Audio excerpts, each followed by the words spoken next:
దెబ్బతీస్తే ఒక్కొక్కరిని ఉరికిత్తి పట్టుకొని గదిని నడుపుతాం. జాగ్రత్త పడండి, మిమ్మల్ని ఉరికించి కొడతారు. అదే తెలంగాణ రాష్ట్రం నుంచి మిమ్మల్ని ఉరికించి కొడతారని చూసుకోండి. తెలంగాణ ప్రజలు తెలంగాణ సమాజం ఉరికించి కొడతారని జాగ్రత్త పడండి. Right sir. గఫూర్ గారు, సురేష్ గారు, గఫూర్ గారు, గఫూర్ పెద్దలకు రామ్మూర్తి గారికి, కృష్ణాంజలి గారికి నమస్కారం అండి. దయచేసి నేను రామ్మూర్తి గారికి mister Rammurthy Andhra channel, Telangana channels అని ఉండవు. Media is media. సందర్భం కాదు. ఈ రకమైనటువంటి ఆవేశాలు పరోక్షంగా రెండు సమాజాల మధ్య, రెండు రాష్ట్రాల మధ్య ఉండే ప్రజల మీద ప్రభావం చూపుతాయి. నేను చెప్పేది ఒకటే, తెలంగాణ ప్రజల్ని, తెలంగాణ భావోద్వేగాన్ని రెచ్చగొట్టి రాష్ట్రం తెచ్చారు. ఎవరు తెచ్చారు ఏమిటి ఆ వివరాలకు ఫోన్. నేను తెలంగాణ నేనే తెచ్చినాను, నా ప్రాణాన్ని అదే పనంగా పెట్టి తెచ్చినానని ఆయన అన్నారు. గెలిచాడు, రెండోసారి గెలిచాడు. ఈరోజు ఎక్కడున్నాడు ఆయన? ఆయన పార్టీ ఎక్కడుంది? చివరికి పార్లమెంట్ స్థానాలకు పోటీ పెట్టేటువంటి పరిస్థితులు లేరు. ఉప ఎన్నికలు జరిగితే పోటీ పెట్టే పరిస్థితులు లేరు. కాబట్టి మీరు కేవలం భావోద్వేగాల మీద ఆధారపడి రాజకీయం చేస్తే పతనం తప్ప మీకు మంచి ఉండదు. మీరు ఎందుకంటే నేను చెప్తున్నాను, ఆయన ఎందుకంటే అవును తెలంగాణ గాయపడింది. తెలంగాణ గాయపడడానికి ఏముందండి ఇంట్లో? తెలంగాణ గాయపడడానికి ఏముంది దీంట్లో? ఇప్పుడు మీరు ఫోన్ ట్యాపింగ్ మీరు చేయించినారా లేదా వేరే సంగతి. టీఆర్ఎస్ పార్టీ సైన్ చేసి ఇచ్చిందా లేదా? డీజీపీ యొక్క ఆదేశాలు చేసినారని వాళ్ళు చెప్తున్నారు. డీజీపీ ఎవరు కంట్రోల్ ఉంటారండి? ప్రభుత్వం కంట్రోల్ కాదా? ప్రభుత్వం నైతిక బాధ్యత లేదా? ప్రభుత్వం అంగీకరించాల్సిన పని లేదా? అంటే ప్రభుత్వాన్ని తెలియకుండా, ముఖ్యమంత్రికి తెలియకుండా డీజీపీలు ఆర్డర్లు ఇస్తుంటారా ఫోన్ ట్యాపింగ్ చేయమని? వ్యక్తిగతమైనటువంటి సమాచారం, వాళ్ళు మాట్లాడుకునే విషయాలు, వాళ్ళ వ్యాపార విషయాలు, వాళ్ళ వ్యక్తిగత విషయాలు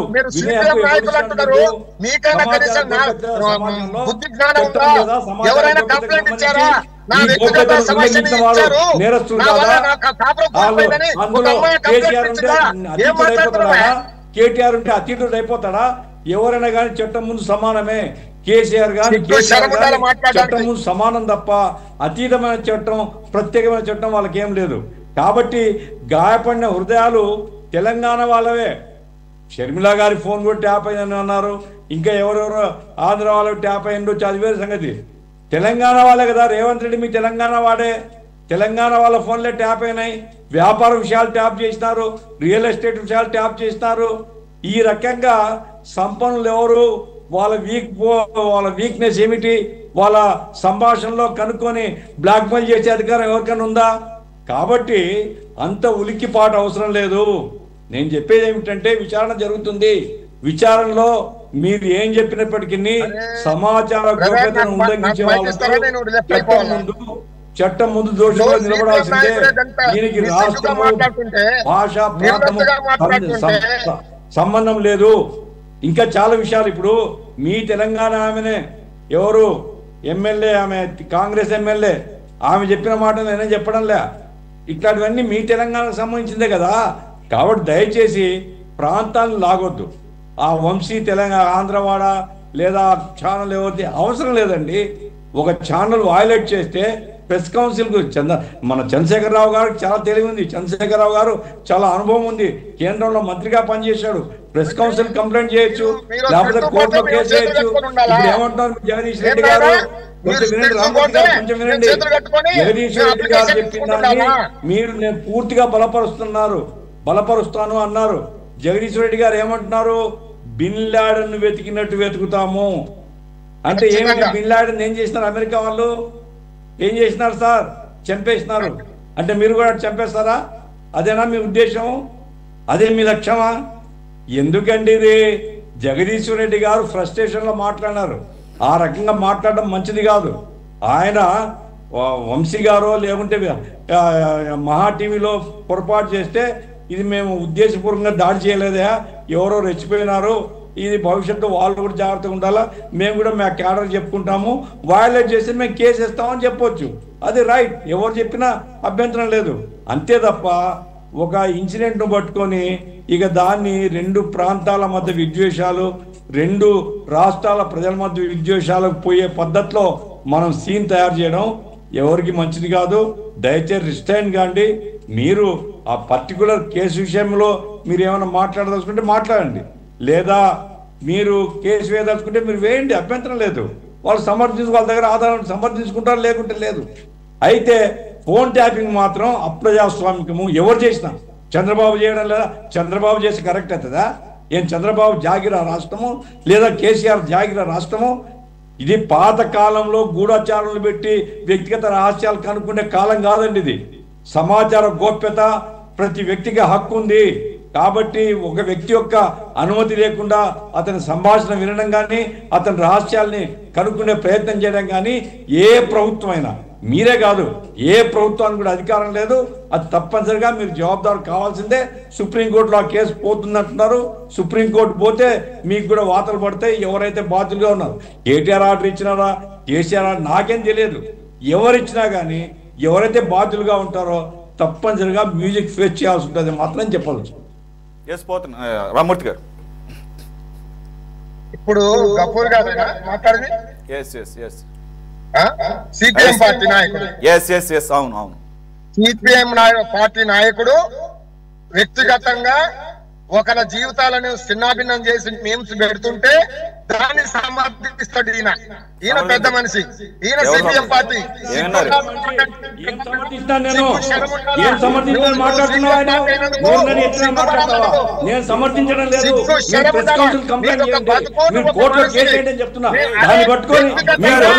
రామ్మూర్తి గారు హోల్డ్ యువర్ టంగ్. రామ్మూర్తి గారు hold your tongue, hold your tongue. సిగ్గు శరం ఏంటి? ఏంటది? ఏం లాంగ్వేజ్ అది? ఏం లాంగ్వేజ్ అది? ఏం లాంగ్వేజ్ అది? ఏం లాంగ్వేజ్ అది? ఎవడు సమర్థించాడు? ఎవడు సమర్థించాడు? దాన్ని అడ్డం పెట్టుకొని ఎవడు సమర్థించలా, ఎవడు సమర్థించలా. మీరు సమర్థించుకున్నారు, దాడుల్ని మీరు సమర్థించుకున్నారు.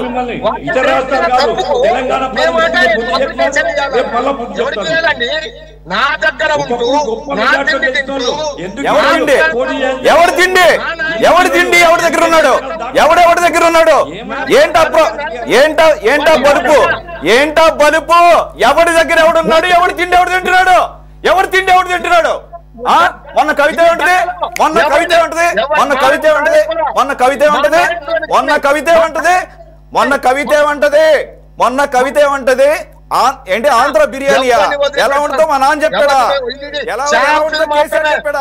కేసీఆర్ తిన్నాడది. ఆ టేస్ట్ ఎలా ఉంటుందో కేసీఆర్ తెలుసా? బొమ్మిరి రామ్మూర్తి గారు, బొమ్మిరి రామ్మూర్తి గారు, ఐఎమ్ ఆస్కింగ్ యు నౌ.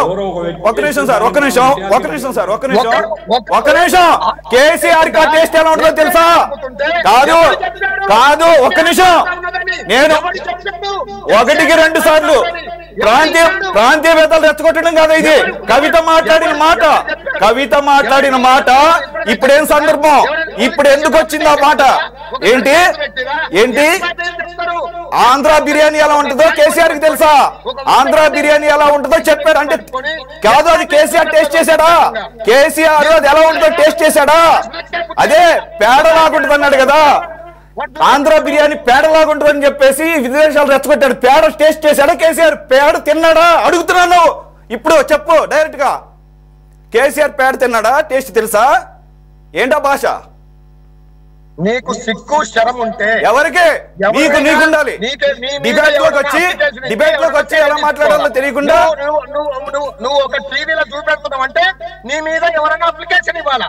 నీ మీద తప్పు జరిగింది, వీళ్ళ వల్ల నా వ్యక్తిత్వం బాధపడ్డది, మరి వచ్చి డిబేట్ సిగ్గు శరం అని చెప్పేసి మీరు మాట్లాడచ్చు. ఇష్టం వచ్చినట్టు మీరు మాట్లాడచ్చు. నేను అడుగుతున్నా, నువ్వు చెప్పు. నీకు దమ్ముంటే, నువ్వు మనిషి అయితే నువ్వు చెప్పు. ఎలాంటి ఆదాపు లేకుండా, ఎలాంటి అప్లికేషన్ లేకుండా, లేదా ఎలాంటి ఫిర్యాదు లేకుండా ఒక వ్యక్తి మా రాష్ట్రాన్ని సాధించిన వ్యక్తుల్ని ఎందుకు చూపెడతారు? అలా నీకెందుకు నొప్పి అవుతుంది? ఎవరు సమర్థించారు? మహాన్ న్యూస్ అలాంటి తమ్మునేసి పెట్టడం తప్పున్నారా? దానికి ప్రెస్ మీట్ కి సంబంధం? అలాంటి వాళ్ళు ఎవరు వదిలిపెట్టమంటున్నా? అలాంటి వాళ్ళు ఎవరు అవును, తెల్లారు లేస్తే టీ న్యూస్ తెలంగాణ నమస్తే తెలంగాణలో చాలా శుద్ధంగా రాస్తున్నారు.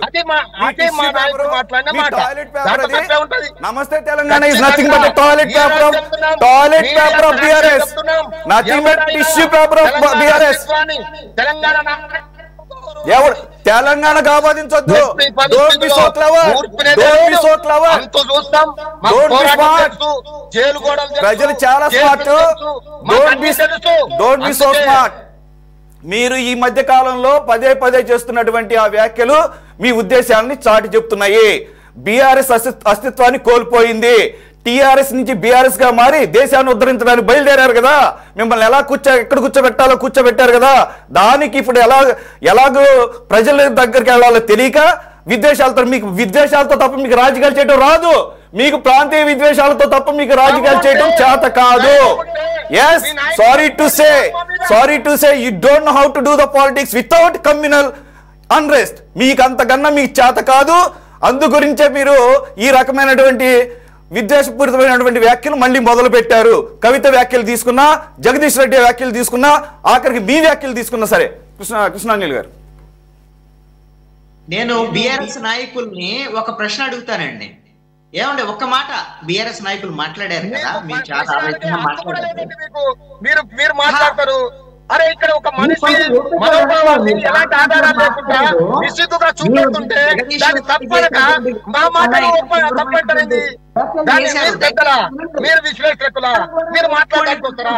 మీరు మాట్లాడుతూ మేము వినాలా? అప్లికేషన్ చేయాలా? మేము కోర్టుకు పోవాలా? నువ్వైతే తిరుగుతూ ఉంటావా? నువ్వు తిరుగుతుంటే నేను కోర్టులకు పోవాలా? ఏం మాట్లాడుతున్నారండి? ఇది తెలంగాణ గడ్డ, గుర్తుపెట్టుకో.